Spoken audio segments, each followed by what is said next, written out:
Hey everybody, welcome back to another Eagle's Nest video. Today, in substitution of our Monday winners video, I am interviewing KFizzPop, who over the weekend came in second place at the, well, I don't know this city, but Rotherham Regionals in the United Kingdom. Fizz, what's going on? Not much, not much. It's Rotherham. So, Fizz, before we get into the deck, tell me a little bit about how much time you went into preparing and all the traveling and the effort that went into putting this tournament run together. So, in terms of time put in, I was practicing 4 to 6 hours a day, nearly every single day up until the regional, nearly 2, 3 weeks before Shambhala came out. Like I saw the cards, I knew what I wanted to do with the deck. It's a really, really nice toolbox deck. It's got some really, really, really strong elements of control. It's got the Susan to board wipe, and it can also put out some pretty consistent aggression, especially if your opponent can't answer the board. In terms of travel, it was a lot of trains, and all of those trains either got cancelled, broke. Like our first train on the way to Rotherham, two of the engines on the train died because of the heat wave. Wow. And on the way back, there was a fire on the tracks. So we were super exhausted by the time we got back, super exhausted when we got there. I'm surprised I played as well as I did, considering how tired I was. How many, I'm just out of curiosity, like how many hours does it take to become prepared for a big tournament like that Um, a in lot. practice? It's so I think step one is learning every main deck in the format. You can't prepare for things like Red Hybrid and Crossheart. It's unlikely you're going to see them. However, by the time a set has come out and it's been out for a week or two, you can quite quickly see the which decks are maybe the most popular and Hmm. which ones are the mainstays. We So have we knew the going into this decks right here that format. were popular, right? Top Yeah. 16. So we knew going into this format, Vulcanus would be popular, Angels would be popular, TB was going to be very popular. Um, Surprised there was no Galactic here, but I think a lot of them just went time on round and ended up bubbling out of Top Cut. Um, what else? We knew Three Musket was going to be very popular. Like as we can see, there were two tops with Three Musket as well. TS Slop is still somewhat popular, but it has fallen off a little bit. But like you can take a chart like this and go, these are the decks I'm worried about. And you have two things you can do. One is you can play into them using your deck. The other one, and the one I think will teach you more or give you more information as a starting point, is to play that deck yourself. If you are worried about like playing into Three Musket, let's say, pause, go play Three Musket for like a day or two. Like you will learn the combo lines, you will figure out what Three Muskets game plan is, and you will know which points they interact with and how they go about answering certain boards. And by playing the deck, you will learn more about the resource management, what you do and don't have access to, and then when you play into it as whatever deck you're playing, in my case TB, you will have a much better, much stronger advantage because you know how your opponent's deck works, you know what their game plan is, you know what resources they do and don't have, and you can see which lines they have access to at any time. Okay, let's go into a bit of your deck and what's Mhm. going on here. Uh, so during the tournament, you said you played against a lot of Three Musketeers, three in the first three Yeah. rounds back to back. What were So, your other round matchups? so my round one, two, and four were all three musket players. Hmm. My round three was Alter S, Okay. and I got a bit lucky in that matchup. I think that is probably TB's worst matchup is Alter S, mainly because it creates two Digimon immune bodies that are also like have evade, so they're battle immune. And then if you were to, let's say, you Ryugu them to stun one of their level sixes, it doesn't matter because they both immediately get to DNA. reset the stack, reset all the effects on the applied to the stack, and continue to go off. And there's very little you can do to interact with it, especially considering they regain immunity on the Alter S. Okay. Um, it's entirely dependent on you being able to kill them by turn 3, I would say, and hoping that they don't get to Alter S or the Turn 2/6s by three. then. Is your deck even You that fast? you can kill turn 3. Oh. We'll go over it in a minute. I knew this is another example of why it's good to understand what your opponent's deck is doing. Um, the Alter S player I fought, I went 2-1. The reason I won that match was because I understood their deck better than them. They mistimed a trigger, which meant they passed on a prior or a new effect, and because of that, they could no longer Evo up stack, which proceeded to win me the game. But I wouldn't have caught that if I didn't know what their deck was doing. And I think as a player, especially when you're a competitive player, knowing your opponent's deck is half the battle. Mm-hmm. Knowing what your opponent can and can't do will send you much further than just knowing what your deck does. Our round 4 was really interesting. It was the Three Musket player. I sat down on stream and their first the streamer Elixir, amazing human being, asked, how many regionals did you top last season? And my opponent goes, oh, I topped 3 regionals last season. They asked me how many regionals I've topped, and I just went, I got 17th with the last regional. Does that count? Um, really chill guy, amazing opponent. We got the win. Ryugu into that matchup is an extremely strong card. Mm-hmm. If you can set up the Ryugu, it can turn off the Beelstar X. So they can't go Beelstar into Beelstar X anymore to trash your security. It kneecaps all of the damage output they're doing, and they put themselves into this really weird position where you can proceed to just turn after turn, stun the Beelstar stacks until you're ready to pop off and go for lethal. Um, and Ryugu comes up in so many matchups. My round 5 was Medusa. Um, Oh, Medusa. just Never heard just of that just go deck. fast. Yeah.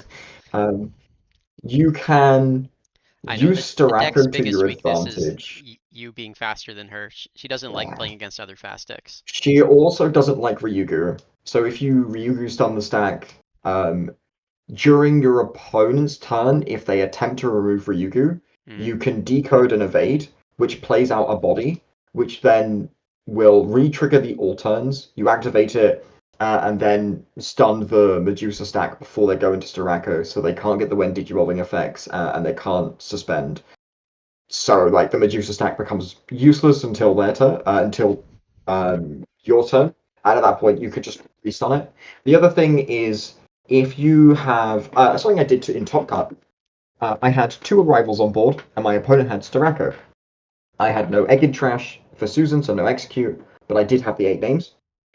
We played Susan onto my opponent's board to against my opponent's board to get the minus 18k, Wow. which triggers Starako. Yeah. Starako has the choice to delete the Susan um, because it deletes lowest to protect, and they chose not to because I had 2 arrival on board, and attempting to remove Susan would allow me to play 2 level 6s. I did not have 2 level 6s in hand, but my opponent doesn't You know had that. zero in hand, like no level I sixes had at all. one. I had a Kaguya, What do but you my think they opponent, should have done in that place? They should have deleted Susano. they should have deleted Susan. Ah. I was way too set up.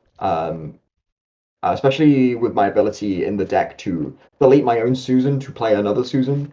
Like, we can put all cards back in trash by just deleting the Susan with something like Kokeshi in that scenario. Like, we swing, we burn one, we hit one, we end of attack with the Shishimo Inherit, play Kokeshi. Kokeshi deletes one, so we delete our Susan. That puts the 8 cards back in trash to then Susan them again, which was how I got lethal in Top Card against Medusa. But it's a matchup where you're gunning for the Ryugu play. You probably want to go Kaguya first with a rival on board so we can float into the Ryugu. I think that's your best bet to then lock the Medusa down before they get to float, before they get to go into Starako. Um, My round six was an insane player. It was Red Hybrid.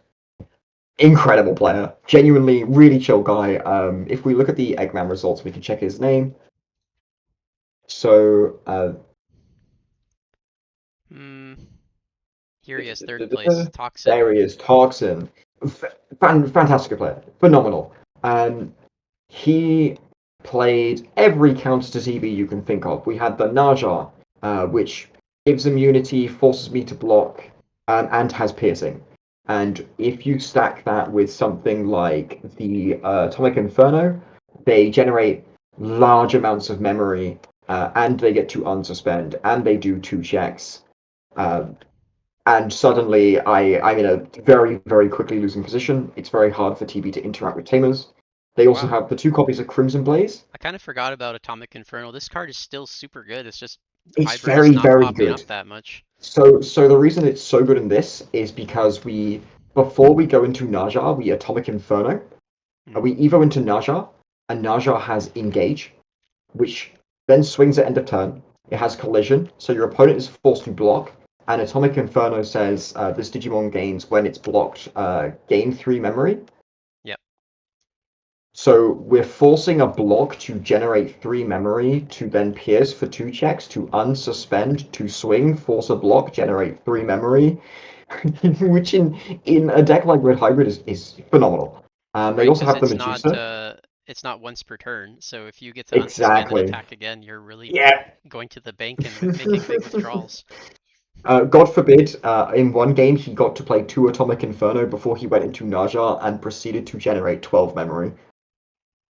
And was that enough for him to win, or what happened there? Yeah, I believe so. I believe he just destroyed that game. Wow, Um, so then we have the two copies of Crimson Blaze, which also very good into TB, and for this is sure. one of the few people I did lose to, and it was just perfectly designed to beat TB. I'm not bitter I lost to this guy. Really chill, man. Um, our round seven was Angels. Okay. Are they There on the was list here? I believe so, There's Trevor. a TS Angels here. Yeah, okay. Yeah. So there was an unfortunate mix-up that meant I lost this game when I shouldn't have. But that's like it was both of our responsibilities to be keeping track of this. Um, I could have Susaned for game in a scenario where Magna X was on board. Okay. Um, and Magna X shouldn't have had immunity because it didn't have an armor form underneath. But that Magna was X? Which card are you talking so about? It's not here. the last card in the deck. Oh, here, I see it. Yeah, yeah. So it gains immunity if it and DP and unsuspends if it has an armor form underneath. Unfortunately, at game three there was a scenario where it was activated with no armor form. Um, I thought it had immunity. Opponent thought it had immunity. Uh, Mix-ups happen, but I ended up losing because I couldn't get around a Magna X that we thought had immunity. Which no hate to the player. He was really chill. Really lovely. Um, our round That's the only armor in his deck, right? Yes. So I Uh, had already used Shellmon to strip the armor form from underneath before Magna X was activated to gain immunity. Um, which is why it didn't have immunity. But like mistakes happen. This is again going back to if you know what your opponent's cards do, you can check and catch these mistakes. mhm. Um, I've been playing for a long time. I should know what Magna X does. That's also on me. Our round eight for day one was Beat Break. Um, they did not make Top Cut, unfortunately. I see. Uh, very close game. But I Susaned 3 turns in a row, floating into Ryugu on the second. So their first Atratus didn't have barrier. So I Susan, I get rid of the Atratus, we get the recovery in. Incredible. They make another Atratus. Um, it has barrier. Um, So I Susan again. I play out 2 Shalmons and I use a rival to play a Ryugu to lock it down. They make a third Atratus, and I Okay. Susan them a final time to kill both, burning their last security. One that isn't immune dies to DP minus. I burn their last security, and they are forced to block with the second Atratus. They had one card left in deck. They drew it for turn, raised, Evo into a 4, swung, died, and that was the game. Just decked them out. I locked the Atratus out over and over and over, repeatedly clearing it and stunning it until they ran out of resources. How would you Uh, say the favorability goes between the Glowing Dawn deck currently, before BT26 comes out, and your so EX12 TB deck? so Glowing Dawn is a very interesting matchup. It's one-sided depending on a lot of factors. If Glowing Dawn has the advantage that it can play very, very fast, um, and it can do a lot of aggression really quickly, if not just kill and end the game on the spot. In that regards, Glowing Dawn has the advantage. The moment the game goes longer than 2 or 3 turns, TB has the advantage, especially with a rival on board. You make the Kaguya board, you have a lot of blockers, they need piercing to do any damage, and eventually they will just be forced to attempt to remove Kaguya, at which point a rival, you can either play a second Kaguya, you can play Amaterasu. No, you have to play the second Kaguya, realistically. Um, but that just again you float into another set of blockers and they can't get through, um, and it becomes so difficult for them to play. Then you can the following turn set up the Ryugu, stun the stack, get damage in, keep up this big board, and you just continue to keep a very very wide board with lots of big blockers, stun effects, and interaction. And it becomes very very very difficult for the TB player to even begin to do damage at that point. Um, but especially with their interaction being somewhat mandatory, it's rough. It's rough for TB for Glowing Dawn if the game goes too long. All right. And then so what Um, happened day two? Day two, we made Top Cut, and my round one opponent was Jambo, who was also on Angels. I made this monster, and then it came to haunt me. Um, Jambo, really really nice player, genuinely really chill guy, was super super supportive throughout Top Cut. Um, you can see here that he's gone. I love this so much. He has decided to ditch SR pattern and the like high roll value engine, and instead of generating lots of memory, he's going for pure card advantage, which is very very good in a different way, right? We've got the 3 mem boosts and the 2 trainings just to stack up resources over the first 2 turns, especially in a format now where OTK isn't as prevalent. Angels has the time to just go find the pieces. You find the pieces, you win. Um, my game plan going into this matchup, we discussed it at length, and the promo patter being a mandatory minus 2k meant if I saw promo patter, my goal was to, for 3 memory, if I'm going second, for 3 memory, play a rival, and then slam a 5 for 7. So the promo passer on the first swing gives me minus 2k, putting me to 5. They DNA, they say Juno or Minerva or something. They swing, they remove their own security. The Shaka and Herrick gives me minus 4k. Then on swing, the promo patter gives me a further minus 2k, which is exactly enough to delete a level 5 in my deck, which would then allow me to activate the arrival because my 5 would leave to float into a 6 to clear their board out, um, putting me in the winning position where they can no longer kill me. And at that point, you've put so much in my trash that I'm likely to go to Susan, if not clear your entire board, Hmm. especially with something like Ryugu on board. Hmm. Um, Game one in that match, I didn't stick to that plan and I lost game one because of it.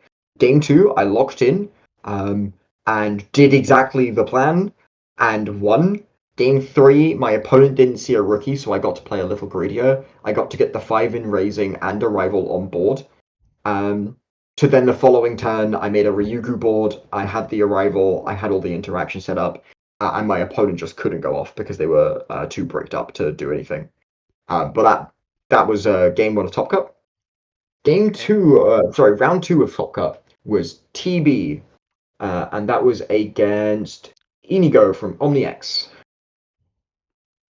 So the first thing I noticed about this player's list was they're only running 8 level 4s, um, compared to the usual 10. And Hmm. that, I think, was the reason they lost game three. They didn't find the four. They dug and just didn't see it. They are also on a lower count of fives in favor of playing the memory boost, which I'm not running. I found in testing that the memory boost wasted too much time. A lot of things in the game, like Beat Break, as we discussed, really want to be playing on turn two or three. I'd much rather have a consistent line to Shishima to raise and go off than I would take a turn or two to play an extra memory boost or something. Hmm. Because that one extra memory boost you play may give your opponent that one extra turn they need to just kill you on the spot. It is so important that you get to Shishima and you set up some kind of board or interaction as fast as possible, which is why I preferred the 10 level fours, the higher count of the level fives, and it paid off for me in that matchup a lot. Um, And then are we talking uh, about the the, final round now with yeah, Counter? the finals was very close. So the final board state, when they Valderammed me, I managed to use Susan to clear out their entire board. Um, I deleted the Valderam through battle, um, which put me in a really nice position. I had a lot of blockers on board. My opponent, without no, I asked them afterwards whether they knew or not. They did not know.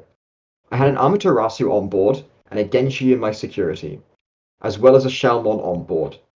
I was really hoping they would bottom deck the blocker Shalmon to get the extra damage in and swing for the checks.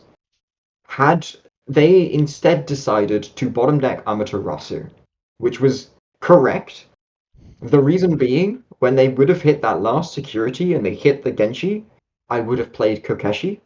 Kokeshi would have deleted Amaterasu. Amaterasu would have added one card from my trash to hand and played a level 5, which would play the Karakuru. The Karakuru on play would have suspended and stopped the cross heart stack from unsuspending, and then Amaterasu would have gone to security, which would have locked the cross heart stack, given me one security back so I was back to one, and prevented the cross heart player from continuing to play that turn. I asked them about it after the fact, and they were like, I had no idea. I did not realize. A little bit of luck, but hey, that's card games, right? Sometimes we make the right decision. But it was an extremely close finals. My opponent was really lovely, really chill. Um, Big shout outs to Robin for taking it with Crossart. Should we have a little look at their list? Okay. Really sick. Um, the can't turn my back option made me cry. This was a card I was not aware of. They used it to make a second Crossheart stack and then DNA into Valorom, which really hurt. It was like they got the both one-offs and just went off. Um, but like overall, an extremely good experience. We got the uncut sheet, which I'm so hyped about. We got the second place medal Greymon. Um, Overall, I'm super excited for nationals. Since this, I've been involved now in a lot of the competitive circles.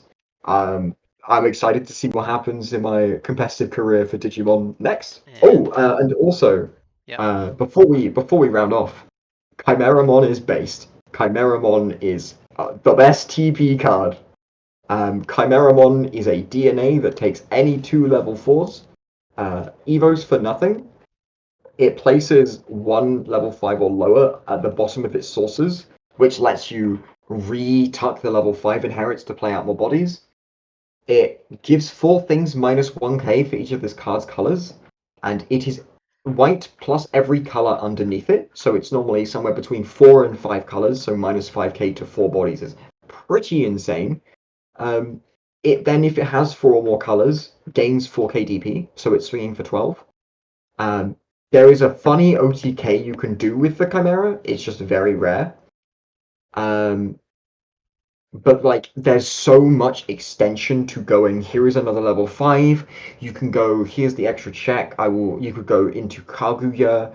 Kaguya then plays Kokeshi from trash, deletes itself. Kaguya, the Chimera 5 plays one, then Kaguya Fortitudes plays another body, and your potentially one Amaterasu stack has bloated into so much where you like there are scenarios where you can potentially create two level sixes on board because of Chimeramon. If you Kaguya and you play out two fours, you then go Chimeramon, you swing again, you make a second Kaguya. It is so difficult for a lot of decks to even begin to work through. Two Kaguya on board, having double retail, having the um, potentially three other bodies. A lot of decks just like crumble at the thought. There's also the OTK line. I'll go over it briefly. So, um, let's say you opponent has swung one check. They've hit Denshi. You've played a 4. You have a Shishimo in raising, um, and um, two memory or one memory in analog youth. You raise, you swing, you hit security, and you digivolve into Amaterasu. Amaterasu then gets to do two checks, or one extra check. Then, end of attack, you use the Shishimo Inherit to play Kokeshi. You now have two level 4s on board. Kokeshi is going to delete armor. Uh, to armor is going to add back Shishimamon from trash, and then play it. And with Assemble, you tuck the egg from trash. Uh, you then go take the two level 4s, DNA into Chimera. Your opponent's on 3 security. You have 1 memory. You swing the Chimera. When you hit security, you use the Shishimo effect to digivolve into Ryugu for 1. Ryugu is really silly and says that by tucking 1, any of your Digimon may unsuspend.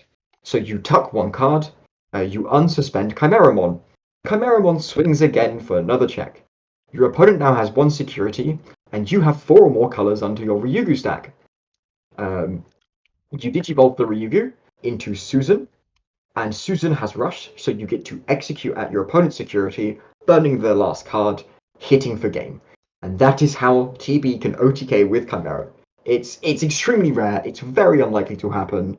I've pulled it off, nearly pulled it off twice. But alone doing that much damage and setting up a board like that is enough, especially turn 2 or 3, to beat most decks.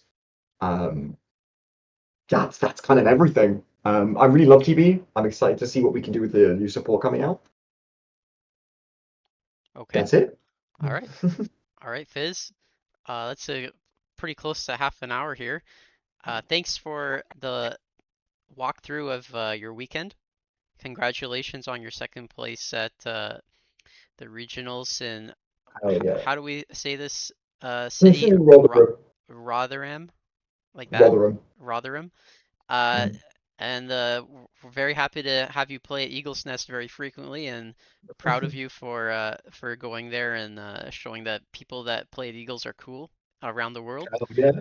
I'll see you around, and thanks for the interview. Thank you. Thank you.